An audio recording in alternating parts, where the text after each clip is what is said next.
Buenas noches, queridos maestros y maestras de Antioquia, televidentes de Teleantioquia. Gabriel García Márquez decía en múltiples entrevistas que se había hecho escritor para que sus amigos lo quisieran más. Conmigo está el director de este programa, mi amigo Juan Mosquera. Juan Mosquera es escritor y contó en una entrevista que se encontró con las historias, que buscó las historias para acercarse a don Luis, su padre. Don Luis fue un gran maestro. Descubrir la vida que llevamos no es el resultado del destino, y lo aprendimos hace muy poco. Tampoco es el resultado de una magia o de algún pensamiento esotérico al que hay que hacerle sacrificios para poder vivir bien. La vida que tenemos y la vida que construimos es el camino que nosotros escogemos, no lo escogemos solos. En la cultura, en la familia, en la educación, vamos trasegando para encontrar cuáles son nuestras virtudes, cuáles son nuestros talentos, qué talentos no hacemos crecer para que sean el de la ruta de la vida, qué nos hace felices y qué nos entristece. En ese camino hay maestros y maestras, hoy 2 maestras, que nos acompañan a forjar ese destino, a forjar ese proyecto de vida, ese transcurrir de nuestra historia. Hoy tenemos con nosotros a 2 maestras antioqueñas que han trabajado desde la escuela el proyecto de vida.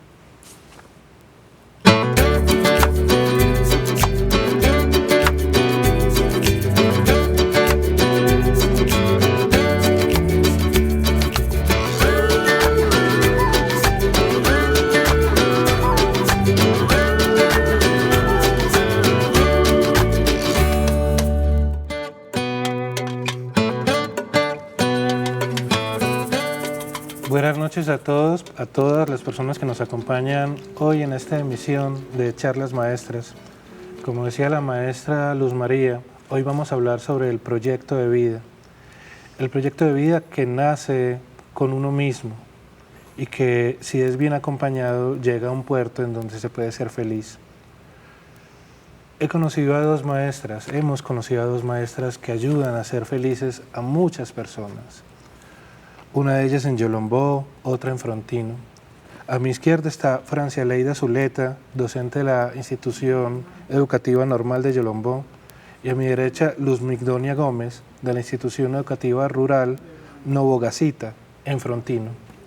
Ellas son las protagonistas hoy de estas charlas maestras que, entenderán ustedes, hoy no estamos en nuestro horario habitual, entonces no podremos recibir llamadas, pero lo que sí podremos recibir son grandes lecciones. Bienvenidas, maestras, ¿cómo están? Muchas gracias por la invitación, muy bien, feliz de estar aquí compartiendo con ustedes una experiencia de vida que me ha permitido no solamente realizarme como persona, sino también dejar una huella en mis estudiantes y en todas las comunidades educativas donde he tenido la oportunidad de ser docente. Maestra, bienvenida. Muy buenas noches, yo también estoy muy complacida de estar acá. Muchas gracias por la invitación. Ahorita hablábamos y decíamos, esto es una gran oportunidad para nosotros los maestros de hablar de educación, que es lo que más nos gusta, ¿no es cierto? Hablar de proyecto de vida, cuando me hacen la invitación y yo decía, bueno, es un tema muy amplio, es muy integral, aquí se tocan muchísimos temas porque es hablar de vida, de la vida misma de las personas.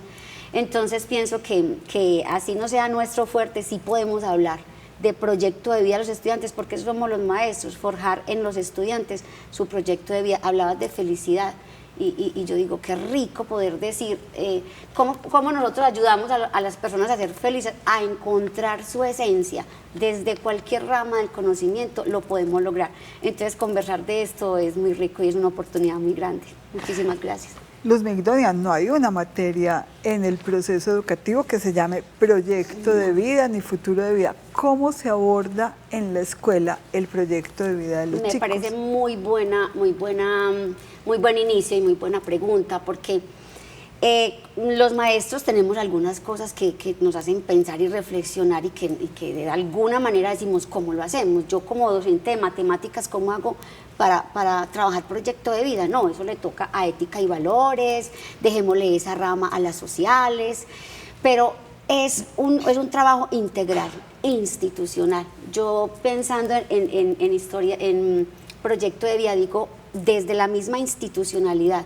Tenemos el proyecto educativo institucional, donde tenemos la parte teleológica, que es la misión, la visión, donde hacemos un compendio escrito muy bonito, que yo pienso que ahí debería estar la esencia. Bueno, ¿qué estudiante va a salir de nuestra institución? ¿Cómo los vamos a perfilar? Porque tienen muchísimos sueños. Nosotros podemos hablar con los estudiantes, ¿qué te gustaría hacer? Y ellos inmediatamente lanzan la expresión, yo quiero ser esto, yo quiero ser aquello. Pero la escuela es la encargada de perfilar, de identificar esos potenciales, esas habilidades. ¿Cuántos seres humanos son lo que son porque un maestro se los dijo? Y es hacer esos sueños posibles, esas realidades, hacerlas vivas en el ser humano, y se puede. Y yo decía, ahorita hablaba con Juan, y pasan los estudiantes 11 años en el colegio por más de 15, 20 maestros. Hay que haber dejado algo en ellos. Decir, bueno, yo pude hacer esto por este maestro, por este colegio, pasé en este colegio, estuve en este, y aquí me identifiqué. Eso lo podemos hacer desde la institucionalidad y desde el maestro en cada aula, indistintamente, Luz María, del área que orientemos. Eso es muy importante, tenerlo en cuenta. Todos somos partícipes y protagonistas en la formación de los estudiantes y hacerlos felices, lo que decías ahorita. Yo decía, uy, sí se puede. Fran, si vos estás en una institución normal, los normalistas tienen ya una vocación definida. Hablemos cómo es recibir a esos alumnos que vos sabes que mañana serán maestros como vos. Claro que sí. Para nosotros es muy placentero porque ya han definido, ¿cierto? Entonces entran a 12 y 13. Nosotros como institución ya tenemos organizado un proyecto que corresponde al PFC y que también va... PFC, para una tía que no el sabe programa qué es de formación complementaria donde gracias. se forman maestros, ¿cierto? Pero este proyecto va articulado a misión, visión, objetivos, metas institucionales. Cuando ellos llegan ahí, nosotros ya tenemos un currículo que está organizado, muy bien pensado para desarrollar todas esas competencias desde lo pedagógico que le van a permitir a él tener un muy buen desempeño en el territorio. Específicamente nuestra misión está dada para el territorio antioqueño. Eso no quiere decir que nuestros estudiantes no queden con un perfil para estar en el territorio colombiano, pero obviamente nosotros somos un poquitico más humildes y nos quedamos con Antioquia. De ahí entonces que nosotros empecemos a compartir con ellos cada uno de estos saberes, pero reconociendo que hay unas competencias que son propias de nosotros los maestros. Adicional a eso está nuestra vocación, está la alegría, está la manera como nosotros vivimos nuestro ejercicio docente. Entonces de ahí que nosotros somos un referente para esos estudiantes. Yo soy una convencida de que los primeros que tenemos que llegar felices a la aula de clase somos nosotros. ¿Para qué? Para impactar, para trascender, como lo dije inicialmente. Y para cambiar. Cuando yo llego con actitud positiva, cuando yo proyecto, cuando yo transmito, estoy segura que cambiamos muchas veces la mentalidad. Nosotros no sabemos nuestros estudiantes con qué vienen. Entonces, el asunto aquí es saber de la manera como nosotros estamos organizados como institución formadora de maestros desde cada una de las áreas. También hacemos aportaciones supremamente interesantes para poder lograr a esa misión, maestros competentes, maestros para la vida. Luz, vos has estado en instituciones rurales en un municipio muy interesante como Frontino, y es muy interesante porque Frontino puede ser uno de los municipios con mayor integración entre distintas etnias en el departamento de Antioquia. Sí, señor. Es un poco distinto guiar un proyecto de vida en esas condiciones. ¿Qué claves has experimentado? A ver, Frontino es muy diverso desde lo cultural. Y tenemos una fortuna muy grande, es que Frontino tiene, en todo el territorio, tiene 8 instituciones educativas. Entonces hay 8 posibilidades y y se concentran la población en cada una de ellas, según su ubicación estratégica, ¿no es cierto? Y hay una cosa muy bonita que lo decías ahorita, vos lo habías escuchado y aquí lo vamos a ratificar, y es que Frontino en su institucionalidad recibe y tiene estudiantes indígenas y los estudiantes del pueblo, ¿no es cierto? Entonces ha permitido que esas culturas se mezclen, que puedan vivir juntas, que puedan compartir, que se conozcan las unas con las otras. Al principio era un poco difícil, era muy retador. Ay, en la normal llegan los indígenas, en la normal se perfiló y se preparó para recibir esa población indígena, con todo el reto que eso significaba. Ahorita ha sido más, como ha fluido tanto, ha sido mucho más fácil y se ha avanzado con eso. A mí la ruralidad me ha dejado muchas cosas muy bonitas. Y es esa visión de ser humano desde el campo que podemos sacar, que podemos proyectar. Yo hablaba con Juan ahora y decía, es que nosotros los maestros a la ruralidad tenemos que llegar con todas las posibilidades. No podemos estar pensando que es que yo estoy en la ruralidad, yo soy maestro rural, tengo 10, 12 niños, 20, incluso hay hasta 6 niños, y estos niños no, estos niños se van a quedar en el campo, ellos van a salir y van a formar familia aquí y demás, que se van a ir a cultivar. Yo pienso que nosotros no podemos pensar así, y lo hemos hablado con los maestros.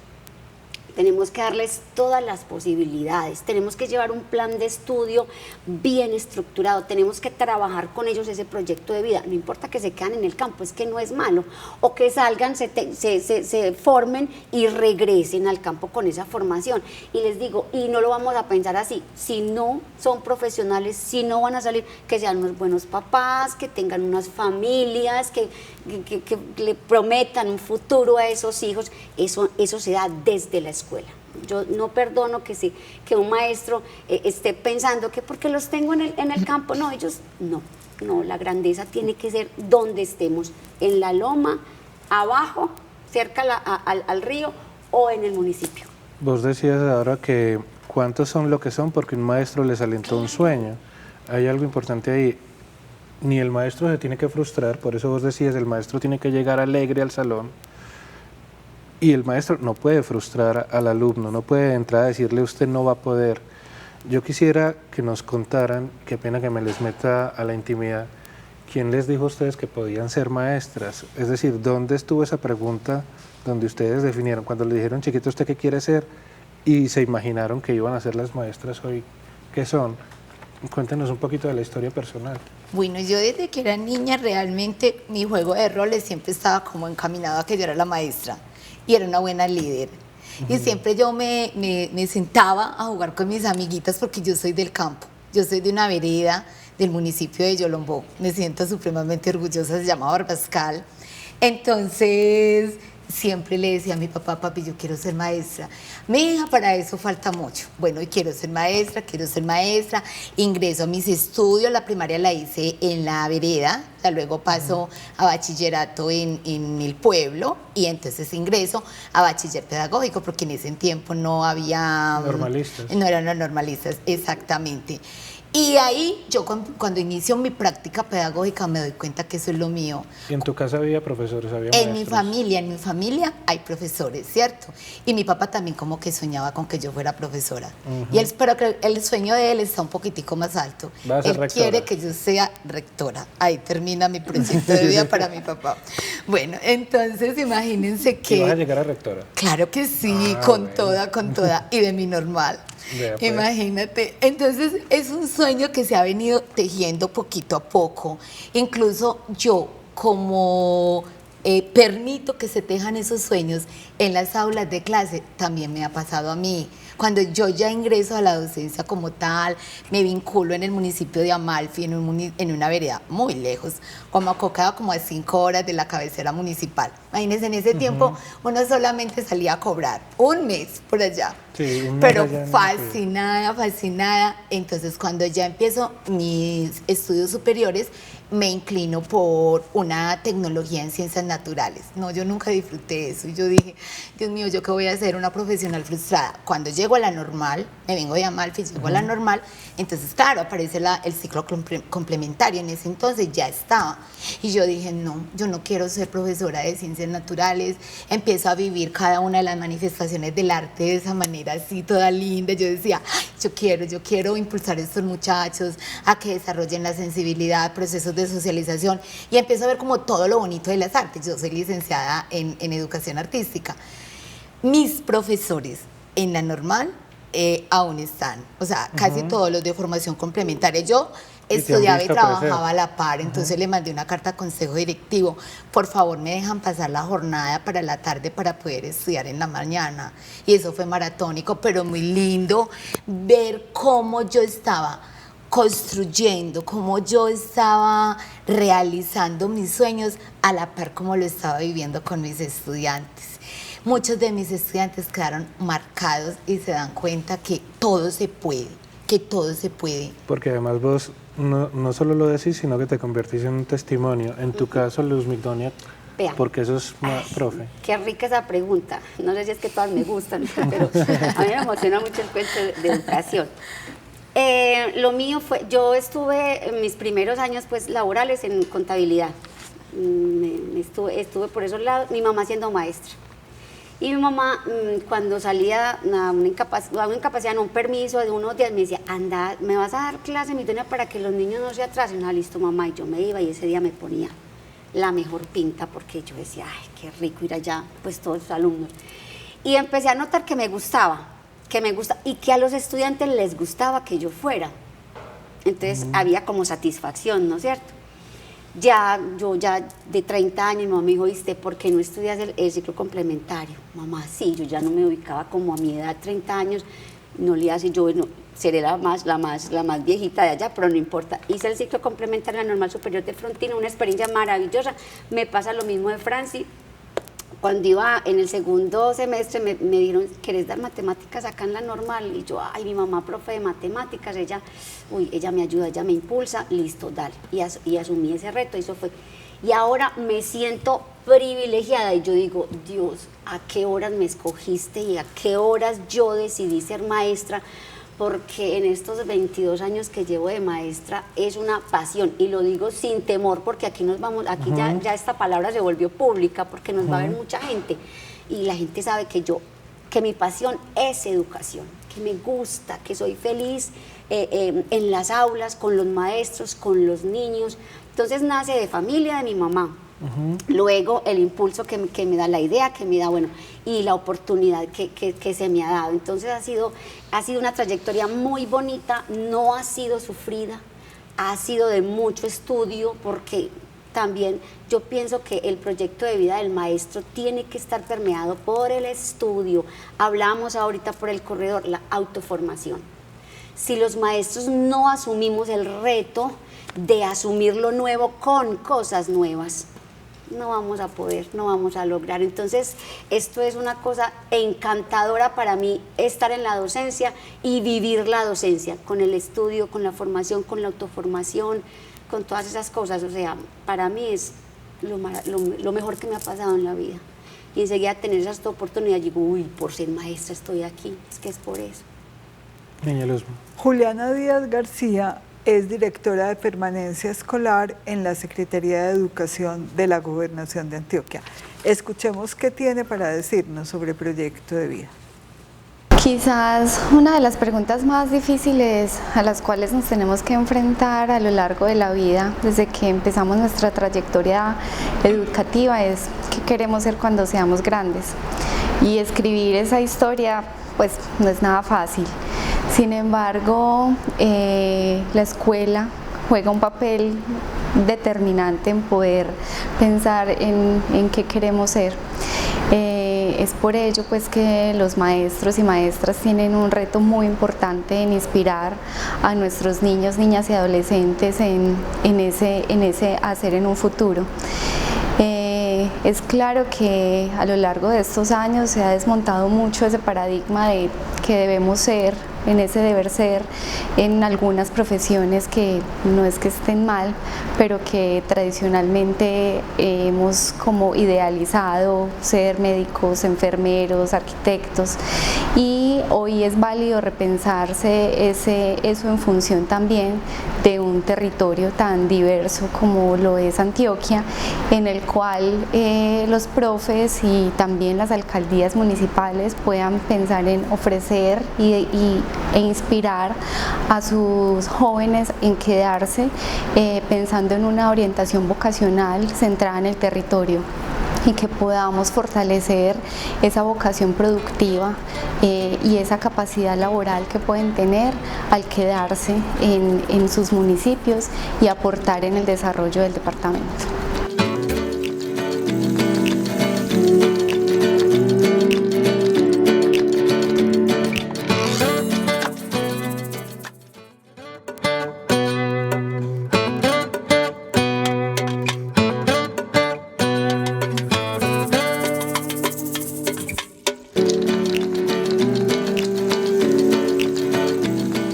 Ustedes dos han sido profesoras rurales y acabamos de oír a Juliana hablando de la relación con el territorio. Pero todos otros discursos muestran el campo como condena. Franci, ¿cómo construir el campo como esperanza y como un lugar para permanecer y para ser felices? Pues a mí se me acomoda muchísimo la pregunta porque justamente yo soy del campo, ¿cierto? Yo nací en una vereda del municipio, toda mi niñez la viví allá y aún mi familia está allá, ¿cierto? Entonces siempre he visto el campo como una oportunidad de mejoramiento. Mira, yo soy producto del campo, ¿cierto? Mi papá es un agricultor, me dio estudio y me ayudó a salir adelante gracias a todo lo que él produce allá. Mi papá produce caña y café. Un eterno enamorado del café, así esté con un precio súper bajo, él nunca lo dejó, siempre ha hecho una apuesta supremamente grande por lo que tiene que ver con la producción del café y así es feliz. En lo que vos decís y en la pregunta que hace la maestra Luzma, queda muy claro que una de esas formas es a partir del ejemplo. Sí. Hemos estado viendo algunas fotografías de ustedes dos, hemos visto fotografías tuyas, Franci. Hay una foto de las que nos enviaste como testimonio que queremos compartir. Contanos qué está sucediendo en esa fotografía, cuándo la tomaron, qué está pasando ahí. Mira, esta fotografía es con uno de los grupos del programa de formación complementaria. Estamos trabajando el modelo educativo Brújula, ¿cierto? Que está dado para estudiantes no solamente de la parte urbana, sino de la parte rural. En ese entonces yo orientaba modelos flexibles.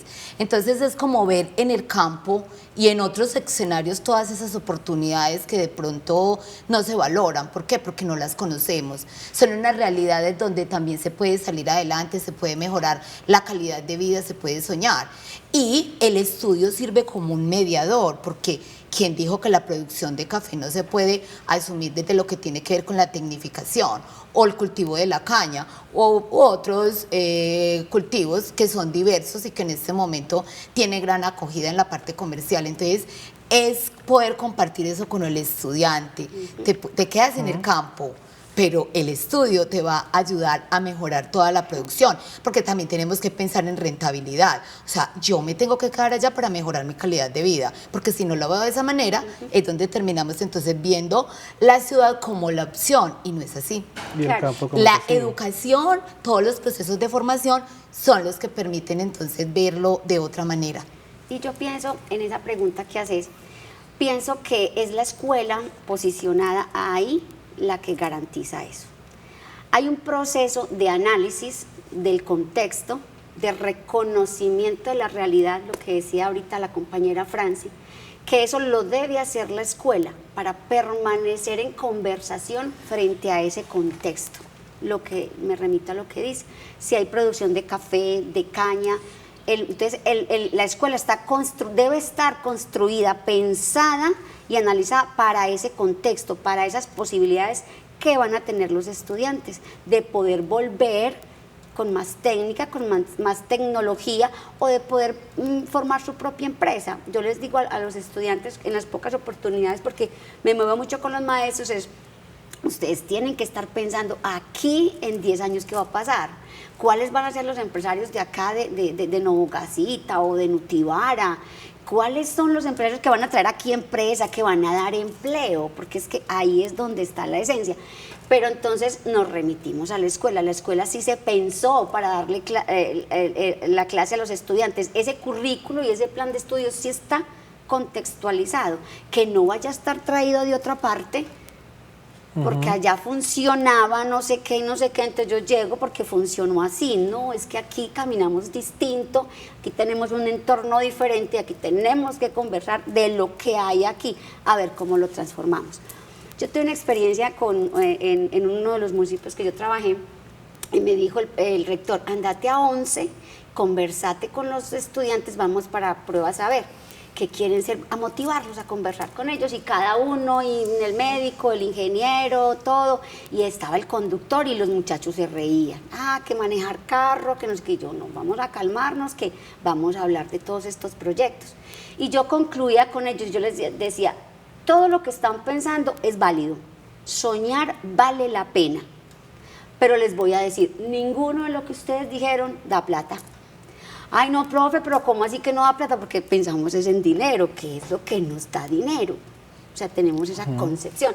Y yo les decía, no, el conductor del niño que se rieron porque quería ser conductor, él va a tener que profesionalizarse porque le va a tocar las vías 4G. Les va a tocar los carros tecnificados con computadores, va a tener que aprender idiomas porque él va a viajar por las carreteras. Entonces, es el mejor conductor, es el mejor médico el que va a tener trabajo. No es porque yo quiera ser médico que yo voy a tener las oportunidades. ¿Qué médico querés ser vos? Entonces, y la escuela debe de darle a ellos todo ese cúmulo de conocimientos, debe de decirle, hombre, usted puede, usted lo puede lograr. Yo le doy estas bases. La escuela te da esto, te da el conocimiento, te desarrolla las habilidades, las competencias, te perfila y ya vos de ahí para allá. Y la familia, que es muy importante también, no hemos hablado de la familia, y la familia es un potencial donde también se define ese proyecto de vida. Claro que sí, claro que sí. Hay un autor, Sousa, de Santos, y él habla de eso y dice, nosotros tenemos que poner a la educación entre dos conceptos, es la emancipación y la hegemonía. Y él dice, esos son dos cosas diferentes que tenemos que empezar a potenciar una y a sacar otra, porque ahí es donde construimos un ser humano crítico con potencia para enfrentar y para sacar adelante el país, y porque en este momento los retos son mucho más grandes, muchísimo. Luz, te vamos a mostrar esta imagen que tú nos aportaste de tu trabajo con los estudiantes. ¿Qué estaba pasando ahí? Ese es un acompañamiento de aula. En Musinguita, una vereda, una sede rural de Novogacita.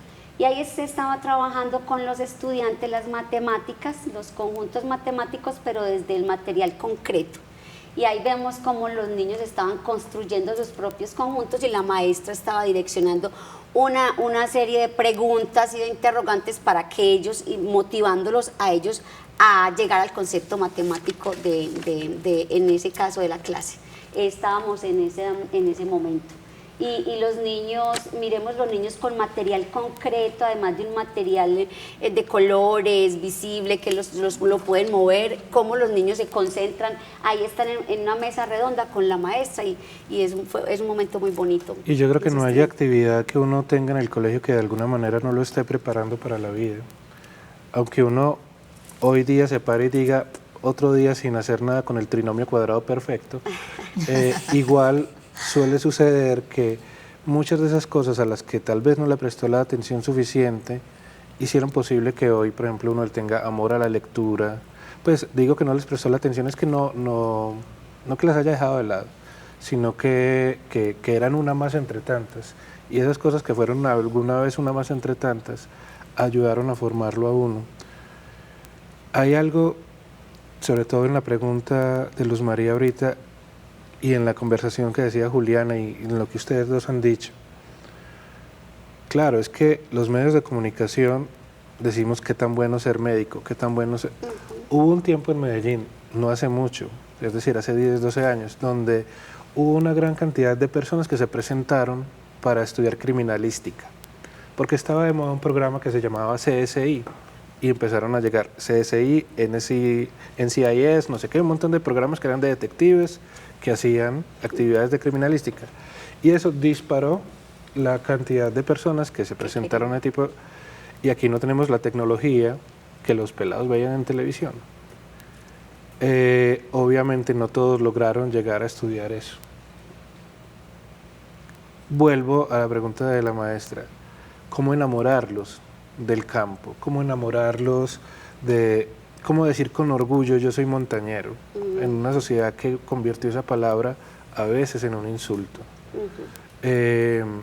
Nosotros hemos recorrido Antioquia igual que ustedes y uno dice, este pelado tiene tanto para hacer acá, que si se fue a Medellín es más fácil que se frustre allá que acá. Sí, ¿Qué piensan ustedes de este pensamiento? Hoy me movió pues las fibras con esto de la ruralidad. ¿Cómo se dice? Yo soy del campo y me siento orgullosa, así como lo estoy diciendo ya toda Antioquia. Yo me siento orgullosa de ser montañera, de haber nacido en una vereda. Incluso tuve una experiencia muy llamativa cuando estuve haciendo una especialización en bolivariana, en educación ambiental. Cuando llego y todo el grupo eran ingenieros ambientales, con una técnica del discurso impresionante.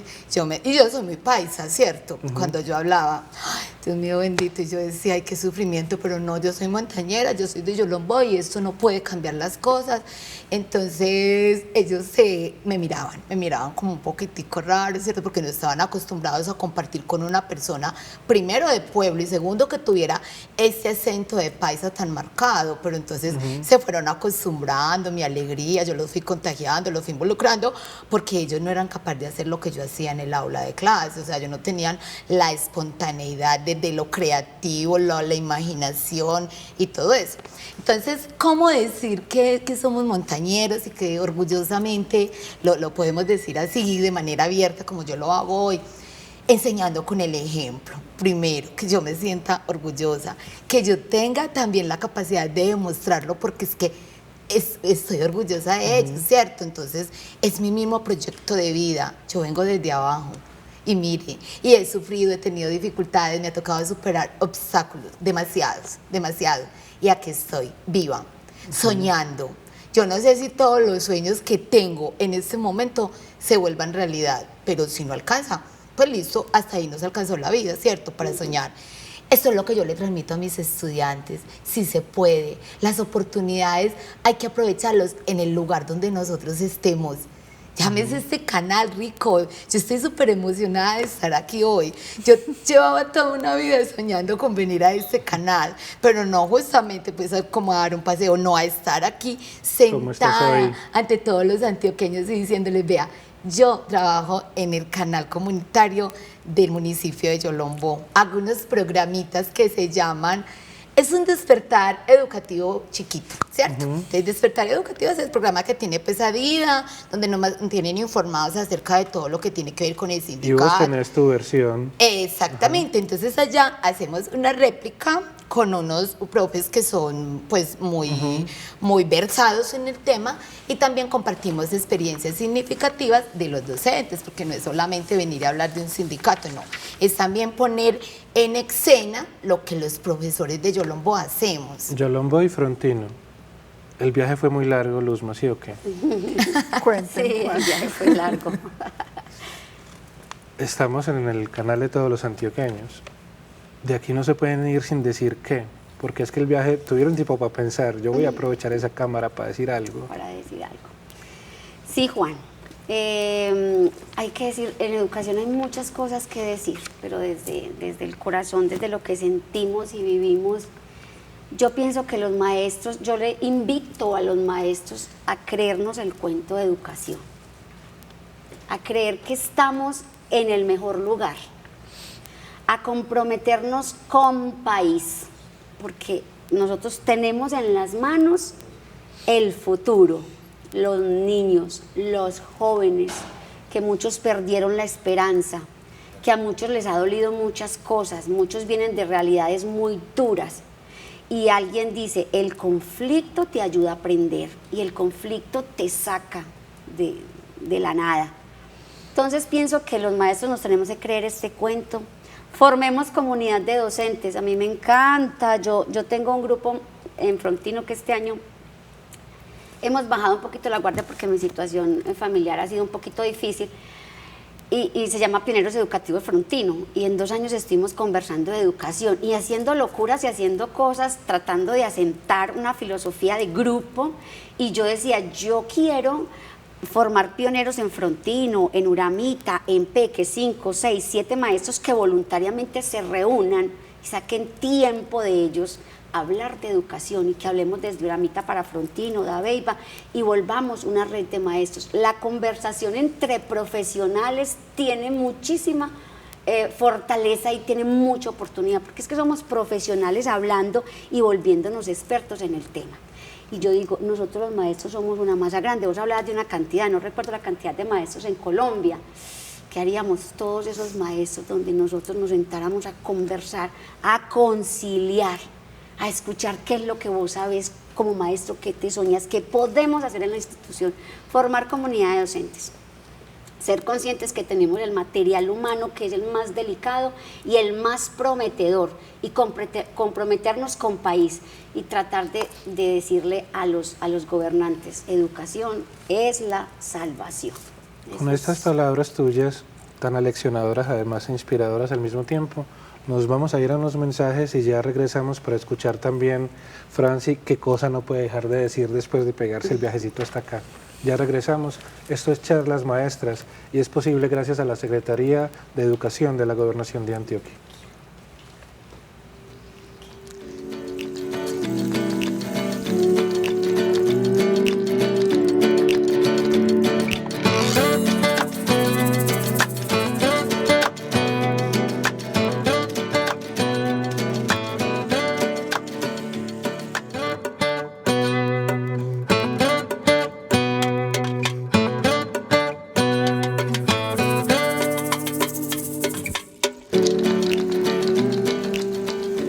Franci, ¿y vos qué no te podés ir sin haber dicho? Muy bien. A los maestros les quiero decir que aprovechen esas aulas de clases, porque es allí donde realmente se tejen sueños, ¿sí? Allí donde se juega, se imagina, se piensa en un futuro. Inicialmente uno lo toma como un juego, pero más adelante se va construyendo una bonita realidad. Pero eso no solamente lo hace la escuela. Vieran que ahí es donde viene lo más importante. Eso también es un asunto de familia, ¿cierto? Que la familia acompañe a los niños, a los jóvenes en cada una de esas decisiones o de esas actitudes, preferencia, la vocación que van viendo en ellos. Finalmente viene la escuela y por último viene un elemento que es muy importante y es el contexto.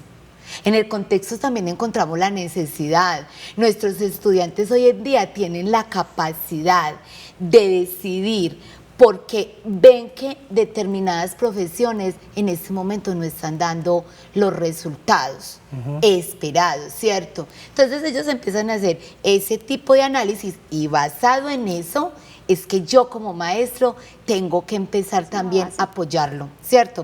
A mí me parece muy bonita la teoría de Pablo Freire cuando dice que nosotros debemos de formar, pero teniendo en cuenta primero esa posición horizontal, donde hay una comunicación, donde hay como la empatía, pero también formar en la libertad. Y cuando la persona se forma, crece en la libertad, toma decisiones también con mayor facilidad, porque no está coartado, no tiene una presión. Pero entonces somos nosotros los docentes y la familia los que tenemos que tratar de ayudarles a definir ese perfil. Ahora lo último, tengo 3 oportunidades, la última, no dejen de soñar. Yo sé que hoy el programa no lo están viendo solo maestros, sino toda la población de Antioquia, incluso de Colombia, donde llegue el medio. No dejen de soñar. Mientras que haya vida, tienen que haber sueños. Mientras que haya vida, nosotros tenemos que manejar energía. Se nos acabó la vida, bueno, hasta ahí llegamos, pero que dejemos una huella, que nosotros vinimos a este mundo fue con un ideal, y qué rico que hoy cada uno esté pensando, ¿a qué fue que yo vine a este mundo? Vine a ser maestra, vine a ser presentadora, y lo estoy haciendo con pasión, con ganas, para que realmente también tengan un bonito recuerdo de mí. Maestras, hay algo, qué pena, Luz, ¿no? Dale, sigue. Muy breve, hay una palabra que rompe muchos de esos proyectos de vida: deserción escolar. ¿Qué podemos hacer para que los pelados terminen el ciclo? Porque yo creo que ese es uno de los enemigos más grandes del proyecto de vida, la deserción. La deserción tiene muchos componentes, demasiados, y la escuela ahorita estamos en esa lucha tan grande, porque la pandemia nos hizo una ruptura bien grande y nos dispersó la población. Mucha gente se tuvo que... Es una lucha que tenemos los maestros por mantener al estudiante, no como matrícula, no tenerlo porque necesitamos una matrícula X, no, sino para mantenerlos en un proceso de formación, porque Colombia lo necesita, ya lo estábamos diciendo. Los programas educativos, las oportunidades que le brinda la escuela, la identificación del ser humano que tenemos en el colegio y la necesidad de él para que la escuela supla esa necesidad y él se queda, y él se quiera quedar, él sienta la necesidad de pertenecer a esa escuela porque le está dando una oportunidad, porque tiene un maestro que le enseña, que lo saluda, que lo abraza en las mañanas, que se despide en la tarde, que recibe a su papá, que educa también a su papá. Yo pienso que la oferta educativa en la institución lucha contra esa deserción y lo puede lograr, porque una buena oportunidad y una buena propuesta educativa cualquiera quiere llegar. Y me gusta mucho que los padres de familia ahora preguntan, ¿en qué colegio llevo yo mi niño? Ya los padres de familia ya están buscando la mejor oportunidad para su niño, y a mí eso me parece maravilloso. Primero, no, aquí que me queda más cerquita, no, así el niño camine más cuadras, pero me gusta allá, o me gusta allá por esto y por esto. Y es la propuesta educativa la que nos va a mantener vivos en la institución. Y los maestros también nos interesa mucho eso, porque necesitamos tener esa población viva para que nosotros podamos cumplir con nuestra misión, porque ¿qué hacemos sin estudiantes? ¿Qué hacemos? No podríamos ser maestros. Maestra. Hemos hablado mucho de proyecto de vida asociado al proceso educativo tradicional, pero proyecto de vida es también mi proyecto de familia futura, es también mi identidad de género, es mi proyecto de cómo construyo y muevo mis afectos, es mi proyecto en la cultura. ¿Cómo son las relaciones de la escuela, o qué tipo de relaciones necesitan la escuela y la cultura, que son todos estos otros actores, para que el proyecto de vida sea una integralidad hacia la felicidad? Igual el oficio no me hace solo el oficio no me hace feliz. Bueno, pues yo pienso que esto es un asunto que se debe articular desde los mismos proyectos educativos institucionales, ¿cierto? Tener muy presente cuáles son esas relaciones que nosotros tejemos con la comunidad, con el estudiante, con todos los agentes que hacen parte de nuestras instituciones. Y ahí tiene que prevalecer, primero, la formación del ser humano de manera integral, ¿cierto? Y segundo, hacer una apuesta porque esa persona con quien nosotros estamos interactuando realmente cumpla con ese proyecto que está estructurando. Entonces, desde la escuela se lo ayudamos a definir, pero eso tiene que estar articulado a todo lo que tiene que ver con el currículo, la manera como el docente orienta la clase, cuál es la importancia que nosotros le damos a la formación de la persona, qué queremos que él sea. O sea, tenemos que tener unos ideales muy claros para poder entonces lograr los propósitos, ¿cierto? Porque si el maestro en el aula no le ve importancia, por lo que decías inicialmente, es que no, pues las matemáticas simplemente es un asunto que tiene que ver con una ciencia exacta, yo no me voy a poner a complicarme con la formación del ser humano, valores y todo eso, para eso están otros profesores, no. Claro. Este trabajo de proyecto de vida tiene que ser integral y transversal, o sea, desde lo macro lo tenemos que pensar desde lo macro para que realmente haga eco, porque como ya lo hemos mencionado, pues es complejo, el proceso es complejo, pero si todos desde nuestras áreas ponemos a conversar esa finalidad que tenemos como institución, que ese estudiante alcance un proyecto de vida, lo vamos a alcanzar con mayor facilidad. Hay una cosa muy importante acá y es, yo pienso que la única diversidad válida en la escuela es la diversidad dentro del aula, porque tenemos diversidad de población. No todos aprenden iguales, no todos aprenden con el mismo estímulo, no todos sienten lo mismo. Esa diversidad válida y es un potencial para la institución educativa trabajar. Lo que no debemos permitir en la diversidad es que todos eduquemos de maneras diferentes, lo que decía la compañera. Si yo estoy aquí, hay un modelo pedagógico que guía a la institución. El modelo pedagógico debe ser un instrumento de pleno conocimiento del maestro, porque es el que direcciona la enseñanza, el currículo, los materiales y los recursos. Y ahí va inmerso todo el proceso de transformación de los estudiantes. Entonces, la diversidad válida, la que tenemos en el aula, es un potencial en cuanto a personas, pero la diversidad como enseñanza así no debería estar permitida, porque nuestro modelo pedagógico y nuestra meta institucional debe direccionar lo que acaba de decir la profesora. ¿Qué perfil qué egresado vamos a sacar en el colegio? Es más, y también tenemos unos referentes de calidad que están emanados por parte del ministerio, y eso nos permite hacer a nosotros unas articulaciones, ¿cierto? En lo que tiene que ver con competencias ciudadanas, laborales, etcétera. Cada una de las instituciones ya define dónde se va a centrar, pero siempre es apuntando al proyecto de vida.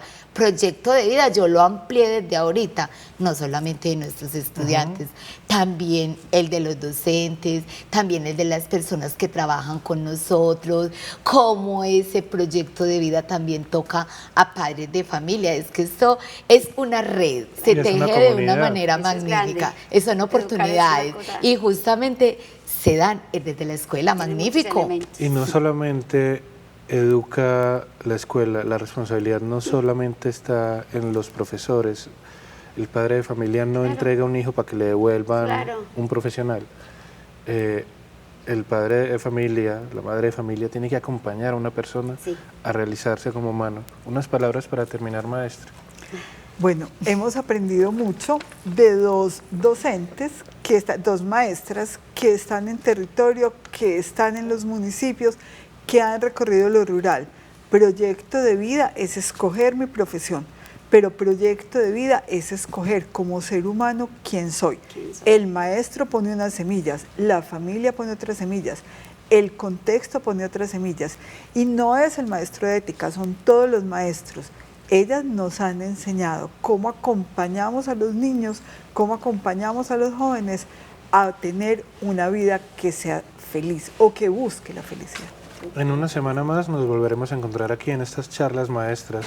Ha sido una oportunidad más de abrazar a maestras ejemplares de este departamento y de abrazarlos a ustedes que están al otro lado de la pantalla y que hacen posible que este programa exista. Educamos entre todos.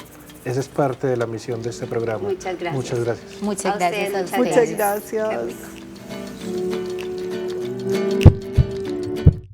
Unidos. Gobernación de Antioquia.